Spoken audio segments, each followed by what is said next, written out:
IPL అయితే 17th నుంచి resume అవుతుంది, కానీ కొన్ని డౌట్స్ ఉన్నాయి. అసలు ఫారెన్ ప్లేయర్స్ అవైలబుల్ ఉన్నారా? ఒకవేళ ఉంటే ఎప్పటి నుంచి ఉన్నారు, ఎప్పుడు దాకా ఉన్నారు? నిన్ననే ఐపీఎల్ ఒక కొత్త రూల్ కూడా వచ్చింది, రిప్లేస్మెంట్స్ తీసుకోవచ్చు అని చెప్పేసి. మరి ఈ రూల్ ఏ టీంకి హెల్ప్ అవుతుంది, ఏ టీంకి హెల్ప్ అవ్వద్దు, మరి అన్ని డిస్కస్ చేయాలి కదా ఇన్ డెప్త్.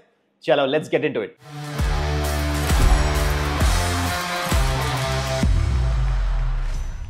నమస్కారం, వెల్కమ్ టు సుమన్స్ డగౌట్. ఒకవేళ ఇంతవరకు మీరు ఈ ఛానల్ని సబ్స్క్రైబ్ చేసుకోకపోతే this is the right time to do it. చలో బటన్ నొక్కేసేయండి.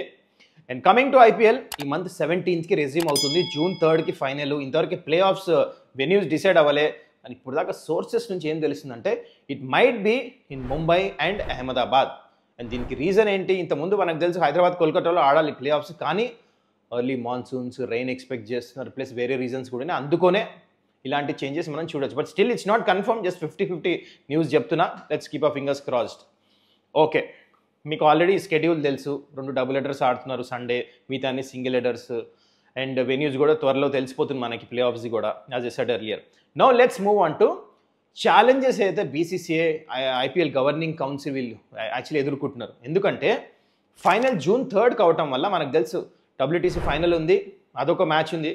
అండ్ ఇంకో మ్యాచ్ ఏమో వెస్టిండీస్ ఇంగ్లాండ్ కూడా సిరీస్ స్టార్ట్ అవుతుంది ఈ మంత్ 29th. దీనివల్ల international players availability question mark ఏంటి గానే, ఎందుకంటే వాళ్ళు వెళ్ళిపోవాలి కదా వాళ్ళ కంట్రీకి ప్రిపేర్ అవ్వాలంటే. South Africa players, Australia players అయితే మంత్ 25th వెళ్ళిపోవాలి వాళ్ళు. WTC ఫైనల్ అంటే జస్ట్ 2 days ముందు వెళ్తే కుదరదు, ముందే ప్రిపేర్ అవ్వాలి కదా, because that's a different format. London వెళ్ళాలి, అక్కడ ప్రిపేర్ అవ్వాలి దాని గురించి. It's a very important game. And please one-day series కూడా 29th నుంచి స్టార్ట్ అవుతుంది, వీళ్ళు కూడా త్వరగా వెళ్ళాలి కదా ఇంటర్నేషనల్ మ్యాచ్ అన్నప్పుడు. సో అందుకనే ఈ 4 టీమ్ ప్లేయర్స్ మాత్రం డెఫినెట్లీ ప్లే ఆఫ్స్ మిస్ అవుతారు. సో దీన్ని కౌంటర్ చేస్తానికి బీసీసీఐ ఏం చేశారు? They brought in a new rule which is a very smart move from BCCI and IPL. ఏం చేశారంటే రిప్లేస్మెంట్ ప్లేయర్స్ తీసుకోవచ్చు వీళ్ళ ప్లేసెస్లో అని చెప్పేసి చెప్పారు. అయితే దీంట్లో కూడా కొత్త రూల్ ఏంటి, మళ్ళీ ఈ ప్లేయర్స్ అయితే రిప్లేస్మెంట్ ప్లేయర్స్ ఓన్లీ 16 మ్యాచ్ల గురించి తీసుకుంటారో they cannot be retained for next year. అంటే జస్ట్ టెంపరీ రిప్లేస్మెంట్ రూల్ లాగా తీసుకొచ్చారు, nothing, you know that already. And already ఇంత ముందు రిటైన్ చేసే ప్లేయర్స్ మాత్రం నెక్స్ట్ ఇయర్ రిటైన్ చేసుకోవచ్చు. అంటే అయితే ఐపీఎల్ ఆపారో దానికంటే ముందు రిప్లేస్ చేశారు చూడండి. ఫర్ ఇన్స్టెన్స్ చెన్నైలో ఆయుష్ మాత్రే, బ్రెవిస్, వీళ్ళందరినీ వాళ్ళు మాత్రం డెఫినెట్లీ నెక్స్ట్ ఇయర్ రిటైన్ చేసుకోవచ్చు అనమాట వాళ్ళందరు ప్లేయర్స్. కానీ ఆఫ్టర్ దట్ రిటెన్షన్ అయితే జరిగిందో ఇప్పుడు ఈ 16 మ్యాచ్ల గురించి they cannot retain them, just అంటే టెంపరీ వాళ్ళ ప్లేయర్స్ని యూజ్ చేయొచ్చు.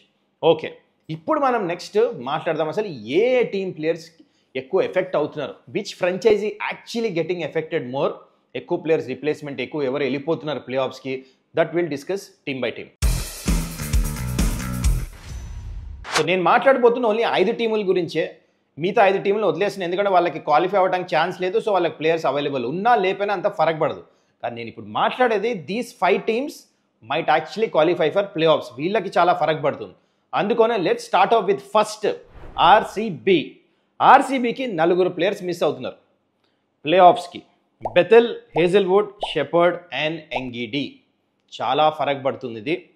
అయితే ఇదే కాదు, ఈ 4 ప్లేయర్లు వాళ్ళకి కొంచెం ఇంజురీ స్కేర్ కూడా ఉంది. ఏంటంటే వాళ్ళ క్యాప్టెన్ రజత్ పతిదార్ ఇంకా ఫిట్ అవ్వలేదని చెప్పేసి న్యూస్ వస్తుంది. మరి తనకు రైట్ టైంకి ఫిట్ అవుతాడా ఆ 17th లోపల? We have to wait and watch.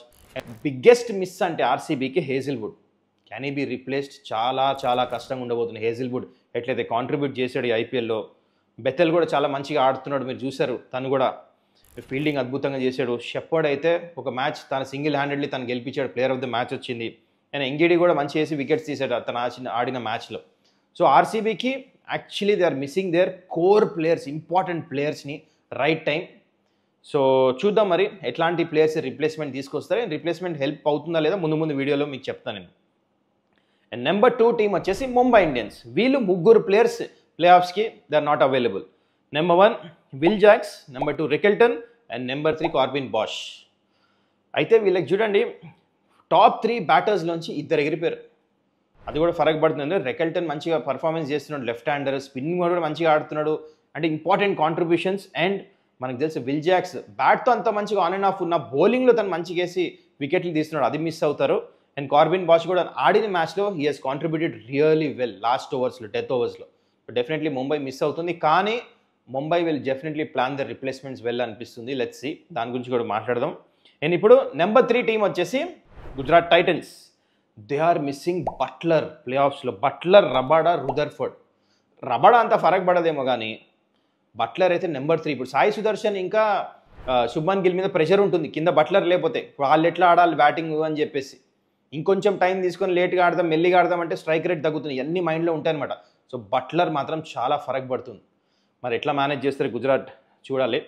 And రుదర్ఫోర్డ్ కూడా కింద కూడా మ్యాచెస్ ఫినిష్ చేస్తున్నాడు, తను కూడా చాలా ఫరక్ పడుతుంది. కానీ Rabada as I said earlier maybe on and off you never know. తన రిప్లేస్మెంట్స్ చాలా మంది ఫాస్ట్ బౌలర్స్ ఉన్నారు Gujarat Titans. So Rabada is not the problem, కానీ మిగతా వీళ్ళిద్దరు మాత్రం definitely problem. And number 4 team వచ్చేసి Punjab. Punjab is actually missing Jansen, Inglis and Stoinis. అయితే యన్సన్ని మిస్ అవుతారు, న్యూ బాల్తో వేస్తాడు అండ్ అందరూ బ్యాటింగ్లో కాంట్రిబ్యూట్ చేస్తున్నాడు. ఆల్రౌండర్ని మిస్ అవుతే ఏమవుతుందంటే టీం కాంబినేషన్ సెట్ అవ్వదు సరిగా, ఇది ఒక బిగ్ మిస్. అండ్ ఇంగ్లీష్ కూడా తన బ్యాటింగ్ ఆర్డర్లో పైన కింద చేస్తున్నారు కానీ చాలా మంచిగా స్టార్ట్స్ ఇస్తున్నాడు తను చాలా ఫాస్ట్గా, తను కూడా మిస్ అవుతారు. And Stoinis okay it's okay you can actually తను కూడా ఈ ఐపీఎల్లో మరి అంత పర్ఫార్మెన్స్ ఎక్స్ట్రాడినరీ లేదు కాబట్టి they won't miss him so much. Excuse me. అయితే ఢిల్లీ క్యాపిటల్స్ వైపుకి వస్తే లాస్ట్ 5th టీం ఇది Starc and Stubbs. Starc new బాల్తో సరిగా అయిపోయినా డెత్ ఓవర్స్లో వచ్చి చాలా మంచిగా మ్యాచ్లు గెలిపించాడు. స్టబ్స్ డెత్ ఓవర్స్లో ఫినిషెస్ తనే ఇస్తున్నాడు కాబట్టి డెత్ ఓవర్ స్పెషలిస్ట్లు మిస్ అవుతున్నారు వీళ్ళు స్టార్క్ని ఇంకా స్టబ్స్ని. ఇది మాత్రం చాలా కష్టమైన రిప్లేస్మెంట్సే ఉండబోతున్నాయి వీళ్ళకి. ఎట్లా ఫిల్ చేస్తారు ఈ boots, it's going to be very very massive. Okay, so ఈ 5 టీమ్ ప్లేయర్స్ అయితే మిస్ అవుతున్నారో మీకు తెలిసిపోయింది. No let's talk about actually కొత్త రూల్ హెల్ప్ అవుతుందా, యాక్చువల్లీ రిప్లేస్మెంట్ తీసుకొచ్చి ప్లేయర్స్ ఆడిపించేద్దామని. చాలామంది ఏమంటున్నారంటే జస్ట్ చెప్తున్నా ఏమీ హెల్ప్ అవ్వదు ఈ రూల్, ఎందుకంటే బయట నుంచి ప్లేయర్స్ని తెచ్చి రిప్లేస్ చేసి ఆడిపించినా వాళ్ళు పర్ఫార్మెన్స్ చేయాలి కదా. సడన్గా వచ్చేసి దాని తర్వాత కొత్త కండిషన్ పిచ్కి అలవాటై ఐపీఎల్కి అడ్జస్ట్ అయ్యే లోపల అయిపోతుంది. మీరు ప్లే ఆఫ్స్ కంటే జస్ట్ 1-2 మ్యాచెస్ ఉంటే రాగానే పర్ఫార్మెన్స్ వస్తుందా అని చెప్పేసి అంటున్నారు. బట్ ఐ పర్సనలీ బిలీవ్ కొన్ని టీమ్స్కి డెఫినెట్లీ అవుతుంది. ఎందుకంటే మీకు చెప్తా, సమ్మన్ లైక్ ఆర్సీబీ ఇందా చెప్పినట్టు 4 ప్లేయర్స్ మిస్ అవుతున్నారు. హేజల్వుడ్ లాంటి ప్లేయర్ చూడండి, ఎందుకంటే వీళ్ళని ఇప్పుడు స్క్వాడ్లో ఉన్నాడా, ఇప్పుడు హేజల్వుడ్కి షెపర్డ్కి వీళ్ళందరికీ రిప్లేస్మెంట్స్ లేరు వాళ్ళ దగ్గర. ఆర్సీబీ ఆల్రెడీ ఇంజూర్డ్ అయిపోయి ఇందా క్యాప్టెన్ గురించి చెప్పారు. సో వాళ్ళకి ఇది ఇట్స్ లైక్ ఎ బ్రీతర్. ఏంటంటే అట్లీస్ట్ 100% డ్యామేజ్ అయ్యేది 50% డ్యామేజ్ అవుతుంది. సో డెఫినెట్లీ టీమ్స్ లైక్ ఆర్సీబీకి అండ్ గుజరాత్ టైటన్స్కి ఎస్పెషలీ ఈ రూల్ చాలా హెల్ప్ అవుతుంది for sure, without a doubt. Even Mumbai ఇండియన్స్కి కూడా I feel, because they needed this replacements. లేకపోతేనా, ఎందుకంటే ఇప్పుడు ఐపీఎల్ టీమ్స్ కూడా అంతా they are not so foolish. వాళ్ళకి తెలుసు in form players around the country leagues ఎక్కడన్నా అవుతుంటే ఫామ్ చూస్తారు, వాళ్ళు ప్రజెంట్ ఫామ్ చూస్తారు, రీసెంట్లీ వాళ్ళు ఎంత ఫిట్ ఉన్నారో, మ్యాచ్ ప్రాక్టీస్ ఉందా, ముందే పిలిచేసి వాళ్ళకి మ్యాచ్ ప్రాక్టీస్ ఆడిపిస్తాము, ఇవన్నీ చేస్తారనమాట. Definitely they are going to take those precautions. కాబట్టి this rule this comes as a breather, especially teams like ఆర్సీబీకి ఇందాక చెప్పినట్టు. So that's my opinion. మరి మీరు చెప్పండి ఈ రూల్ ఎంత హెల్ప్ అవుతుంది, అసలు యాక్చువల్లీ రూల్ ఎట్లా అనిపడింది మీకు, దాని తర్వాత ఏ టీంకి యూనో హెల్ప్ అవ్వచ్చు, ఏ టీంకి నెగిటివ్ కింద మారచ్చు, యాక్చువల్లీ ప్లేయర్స్ వెళ్ళిపోవటం వల్ల డైనమిక్స్ ఎట్లా మారిపోయినాయి ఐపీఎల్లో. I want you to comment down, ప్రతి కమెంట్ నేనైతే చదువుతా. అండ్ గైస్ ఇందాక చెప్పినట్టు if you have not subscribe to my channel still ఆ బటన్ అయితే నొక్కేసండి, సబ్స్క్రైబ్ చేసుకోండి. మళ్ళీ మనం నెక్స్ట్ వీడియోలో కలుద్దాం. ఇలాంటి ఇంట్రెస్టింగ్ వీడియో మీ ముందుకు వస్తుంది. So till then take care, bye.